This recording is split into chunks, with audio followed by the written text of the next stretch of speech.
बिस्मिल्लाहिर्रहमानिर्रहीम। अस्सलाम वालेकुम दोस्तों, आप देख रहे हैं स्पोर्ट्स लाइन। मैं हूं इमरान यूसुफजई और बात करेंगे पाकिस्तान और जनूबी अफ्रीका के दरमियान दो टेस्ट मैचेस की सीरीज की, जिसका पहला टेस्ट आज शुरू हुआ है लाहौर में। और बड़ी ही ज़बरदस्त परफॉर्मेंस रही हमारे बैटर्स की, ख़ासतौर पर जिसकी तवक्को बहुत ज़्यादा लोगों को नहीं थी, इसलिए कि पिछले कुछ अरसे में T20 और वनडे के फॉर्मेट में हमारे बैटर्स जो है वो बहुत एक्स्ट्रा ऑर्डिनरी परफॉर्मेंस नहीं दिखा सके। और ख़ास तौर पर एशिया कप में और उससे पहले चैम्पियंस ट्रॉफी वगैरह में इन सारे जो मुख्तलिफ इवेंट्स हुए हैं उसमें हमारी बैटिंग लाइन काफ़ी ज़्यादा कमज़ोर रही है। लेकिन बहरहाल इस मरतबा टेस्ट में हमें पता चला कि हमारी बैटिंग लाइन बहुत मजबूत है, अच्छी है, तगड़ी है। पहले दिन की रुदाद ये है कि 90 ओवर्स हुए हैं, पाकिस्तान ने 313 रन बनाए हैं 5 विकेटों के नुकसान पर। और सबसे ज़बरदस्त बात यह है कि इमाम उल हक का बल्ला चला ज़बरदस्त किस्म का, उन्होंने 93 रन बनाए।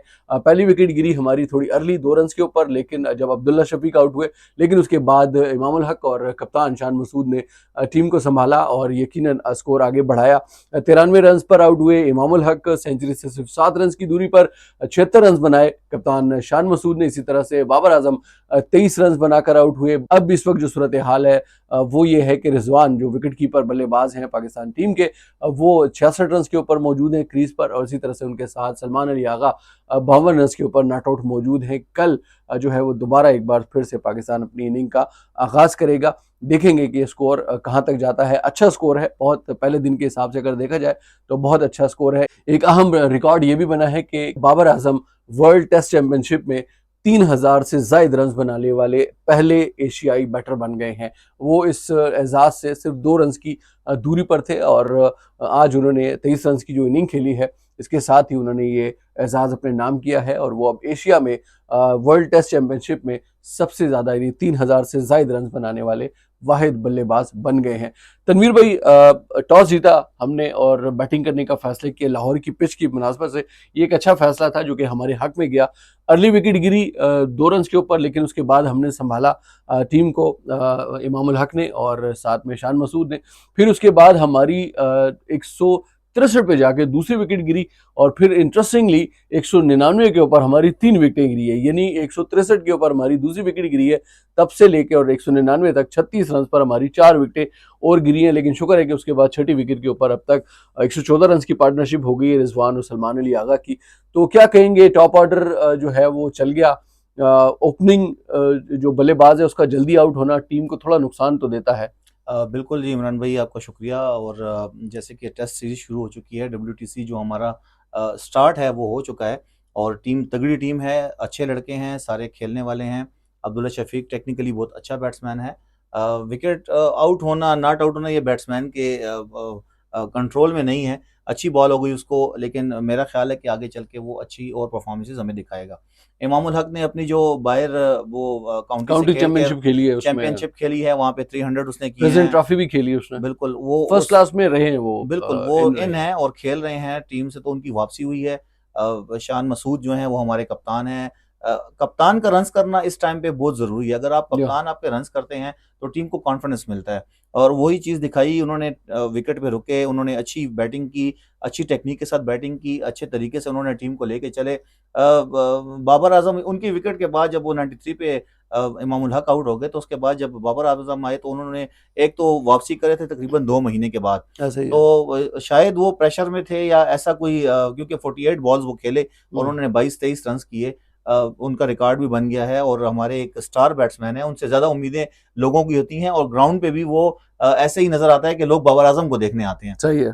तो चाहे वो टेस्ट हो, चाहे वनडे हो, चाहे T20 हो, तो बाबर आजम की अपनी एक फ़ैन फॉलोइंग है और शायद वो उसका प्रेशर उन पे था या वो चाहते थे कि मैं ज़्यादा टाइम विकेट पे गुज़ारूँ। उनको एक अच्छी बॉल हो गई। उसके बाद सऊद और ये जो प्लेयर्स आउट हो गए तो वो अनफॉर्चुनेट थे, लेकिन रिजवान और सलमान अली आगा, क्योंकि सलमान अली आगा आपने देखा भी ये T20 में जो हमारे कप्तान भी थे, तो ऐसे कोई उनकी परफॉर्मेंस नहीं थी। इस फॉर्मेट के तो बहुत अच्छे बल्लेबाज है बिल्कुल, वो। तो अभी इनको ये नंबर शायद सूट करता है कि ये जब आते हैं तो लोअर मिडल ऑर्डर के साथ ये चलते हैं। देखें, जैसे ही इनकी जो मिडल ऑर्डर की बारी आती है तो बॉल थोड़ा-सा सॉफ्ट हो जाता है ऐसा ही और है। फिर स्पिन होना शुरू हो जाता है। तो स्पिन को निहायत अच्छे तरीके से खेले। पहले दिन का भरपूर जो विकेट का उन्होंने जो फ़ायदा लेना था, वो टीम को मिल गया। क्योंकि उन्होंने ऐसी विकेट है कि ये अब आप देखें, अभी नया बॉल उन्होंने ले लिया है, साउथ अफ्रीका ने नया बॉल दोबारा ले जी लिया है। हाँ। तो नए बॉल पे भी स्पिनर बॉल कर रहे हैं और ऐसा ही स्पिनर है। बॉल कर रहे हैं और बॉल काफी ग्रिप हो रहा है। जैसे कि मैंने आपको पहले बताया था कि जैसे जैसे टेस्ट मैच चलता जाएगा और इसकी विकेट जो है, लाहौर की विकेट और डिफिकल्ट होती जाएगी। ऐसा ही है। आप जितना भी अच्छा खेलेंगे टेस्ट स्पिनर को, उतने ही आप विकेट को बचा सकते हैं और रन्स कर सकते हैं। मेन चीज आप, क्योंकि अब फास्ट बॉलर जो है वो नए बॉल तक रहेंगे, उसके बाद आपके स्पिनर्स आ जाएंगे। तो जब आप अब देखें, साउथ अफ्रीका के पास फास्ट बॉलर हैं, लेकिन अभी भी कल के दिन के लिए उन्होंने अभी से बॉल को थोड़ा सा सॉफ्ट करना शुरू कर ऐसा दिया है ही है। कि बॉल की विकेट की उस तरह की कंडीशन नहीं है। सुबह आकर वो ये जो सुबह रात को जो शबनम गिरती है और विकेट जो है उसके ऊपर थोड़ा सा सरफेस जरा सा ऐसे गीला सा हो जाता है और फिर जो है वो शुरू करते हैं गेम को। तो उससे फायदा उठाने के लिए उन्होंने आज स्पिनर को बॉल दी है और सुबह फास्ट बॉलर जो है वो अपना स्टार्ट। अच्छा, एक चीज मुझे और ये बताएं कि पाकिस्तान ने बैटिंग तो बहुत अच्छी की है, लेकिन साउथ अफ्रीका की जानिब से बॉलिंग इतनी अच्छी नहीं हो सकी, और फिर जो अहम तरीन चीज थी वो फील्डिंग थी। मेरे ख्याल से 6 से 7 कैचेस जो कि कंफर्म, यकीनी और आसान कैचेस है जो उनके हाथों से गिरे हैं, उसने कितना प्रेशर डाला है साउथ अफ्रीका के ऊपर। और फिर सबसे आम चीज ये भी है कि चूंकि उनके कप्तान भी मौजूद नहीं है, टेम्बा बावूमा इंजर्ड हैं, और उनकी गैर मौजूदगी में एडन मार्करम जो है वो कप्तानी कर रहे हैं। तो एक सीनियर खिलाड़ी का टीम में ना होना कितना प्रेशर डालता है, और फिर साथ में अगर फील्डिंग अच्छी ना हो, कैचेस ड्रॉप हो, ये कितना असर डालता है।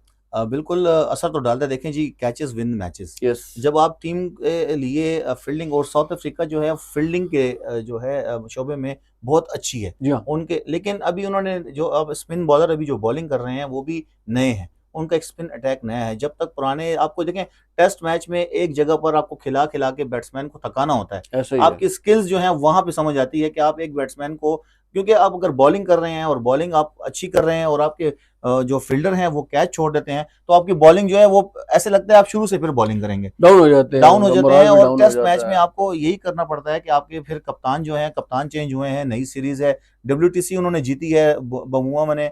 तो वो जो है उनका ना होना जो है साउथ अफ्रीका की टीम के लिए थोड़ा सा नुकसानदेह नजर आ रहा है, क्योंकि जब वो टीम में थे तो उनकी कप्तानी का जो मॉड्यूल है वो अलग है। और जो अब मार्करम है तो उनकी जो है कप्तानी थोड़ी सी डिफेंसिव मुझे नजर आ रही है, क्योंकि लड़के जो हैं वो ऐसा नजर आ रहा है कि या तो अभी टीम में नए आए हैं तो इस वजह से उस कॉन्फिडेंस के साथ नहीं खेल रहे। तो टेस्ट मैच में जब भी आप जाते हैं तो अपने सीनियर प्लेयर्स के साथ अपनी स्पिन, क्योंकि अब ये सब कॉन्टिनेंट में हमेशा के लिए टेस्ट टीम में आपके कम से कम 3 से 4 स्पिनर होते हैं। ऐसा ही है। तो ये हमारे जो सब कॉन्टिनेंट है इसके प्लेयर स्पिन को बहुत अच्छा खेलते हैं। वहां पे जाके देखें तो वो ट्रू बाउंस होती है साउथ अफ्रीका में। वहां पे ऐसे स्पिनर कामयाब नहीं है, क्योंकि वहाँ फास्ट बॉलर होते हैं। ऐसा ही फास्ट है। बॉलर ने बॉलिंग की, उन्होंने एक विकेट ली है, उन्होंने तकरीबन 12 ओवर किए हैं। उसके बाद स्पिनर ने बिलतरतीब 28 और 26 ओवर किए हैं। हम्म। तो लगता यही है कि वो भी आए, लेकिन उनकी स्पिन अटैक नया है ठीक इस है। वक्त। वो अभी उसको एक्सपीरियंस होते होते उनको थोड़ा टाइम लगेगा। नो डाउट उनकी एक फील्डिंग बहुत अच्छी है, लेकिन उनको इससे बेहतर करना पड़ेगा। 3 ऐसे प्लेयर हैं पाकिस्तान की टीम में, दोस्तों आपको ये बताता चलूं कि जो टेस्ट में डेब्यू करेंगे। फैसल अकरम है, रोहेल नज़ीर है, और साथ ही साथ आसिफ आफरीदी हैं। तनवीर भाई, एक बड़ी टीम के खिलाफ नए लड़कों को चांस देना ज़रूरी है, बहुत ज़्यादा ज़रूरी है। और पाकिस्तान ने इस टेस्ट में 3 नए लड़कों को मौका दिया है कि वो डेब्यू कर सके।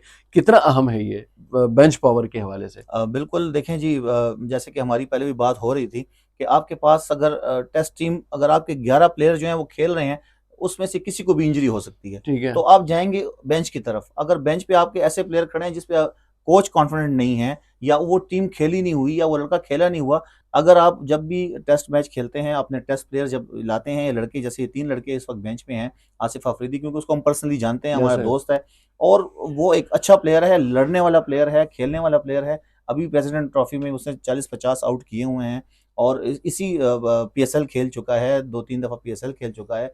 पाकिस्तान के तकरीबन 4-5 जो डिपार्टमेंट हैं, अच्छे डिपार्टमेंट, उनसे वो खेल चुका है। इसी तरह रोहेल है, अंडर 19 कैप्टन है, आया है। लेकिन टेस्ट टीम को जब फैसल अकरम हो गया, इसने भी पाकिस्तान से 3 वनडे खेले हुए हैं, लेकिन जब टेस्ट टीम का माहौल जो है वो अलग होता है। टेस्ट टीम की जो आपकी पॉलिशिंग होती है यहाँ पर, वो टेस्ट टीम में होती है, क्योंकि ठीक आपके है। पेशेंट यहाँ पे टेस्ट होते हैं, आपके एग्रेशन टेस्ट होते हैं, आपकी लाइन टेस्ट होती है, आपकी फिजिकल जो आपकी एक्सर्शन है, जो एंड्योरेंस है आपकी, वो यहाँ पे टेस्ट पे जाती है। तो तभी इसको टेस्ट कहा जाता है।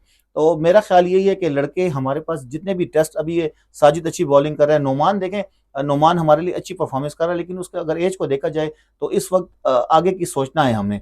इसी सोच को रखते हुए उन्होंने नए लड़के को लिया है। आसिफ अफरीदी नया आया है और साथ फैसल अकरम आया है। तो फैसल अकरम अभी जो है रिस्ट स्पिनर है, हम्म, चाइना मैन उसको बोलते हैं। तो हमारे लिए एक अच्छी बात यह है कि हमारे पास लेफ्ट स्पिनर में बड़ी वैरायटी आ गई है। ठीक है। पहले हमारे पास एक ही फिंगर स्पिनर होता था, बस उसको फिंगर स्पिन करनी है, और एक या को लेग स्पिनर हमारे पास कोई बहुत शाज़ो नादिर रेयर होता है, था। हाँ। लेकिन अभी हमारे पास आप देखें तो फिर हमारे पास पूरी वैरायटी आ चुकी है।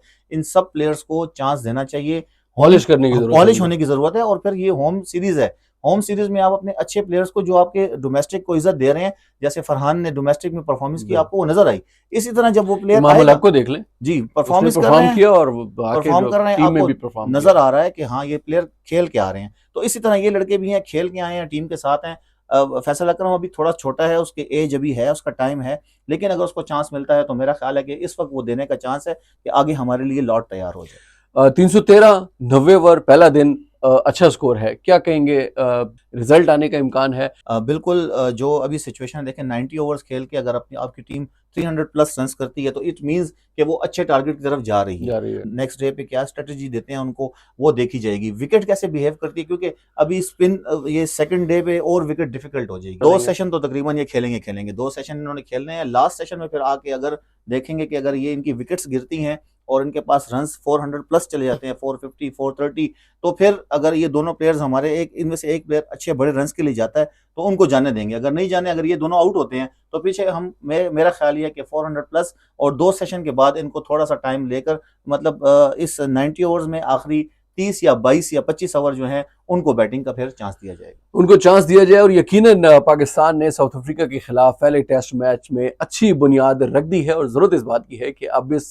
बुनियाद के ऊपर एक अच्छी इनिंग बिल्डअप की जाए, और फिर साथ साथ कोशिश ये की जाए कि इस मैच का रिजल्ट इसलिए कि पाकिस्तान के लिए ये पहला मैच वर्ल्ड टेस्ट चैंपियनशिप 2025 था, 2027 का पहला मैच है, इसको जीतना पाकिस्तान के लिए बहुत ज़्यादा ज़रूरी है। पाकिस्तान और साउथ अफ्रीका के दरमियान आदाद शुमार की भी बात करते चलें तो दोनों टीमों के दरमियान 1993-94 से टेस्ट मैचेस का सिलसिला शुरू, और 2024 तक दोनों टीमों के दरमियान 13 टेस्ट मैचेस सीरीज 1-1 खेली जा चुकी हैं, जिसमें से साउथ अफ्रीका ने 8 सीरीज जीती हैं, पाकिस्तान ने 2 सीरीज जीती हैं, और 3 सीरीज टेस्ट मैचेस की ऐसी हैं कि जो कि ड्रॉ हुई हैं। इन 13 टेस्ट मैचेस की सीरीज में मजमूई तौर पर 29 टेस्ट मैच दोनों टीमों के दरमियान खेले गए हैं, जिसमें पाकिस्तान ने 6 जीते हैं, साउथ अफ्रीका ने 17 जीते हैं, और 6 मैचेस ऐसे हैं जो कि ड्रॉ हुए हैं। तो ये ओवरऑल दोनों टीमों के दरमियान आदाद शुमार है। पाकिस्तान के पास एक अच्छा मौका है कि इस मैच को बनाए और इस मैच में कामयाबी हासिल करे, ताकि वर्ल्ड टेस्ट चैंपियनशिप का एक फातिहाना आगाज किया जा सके।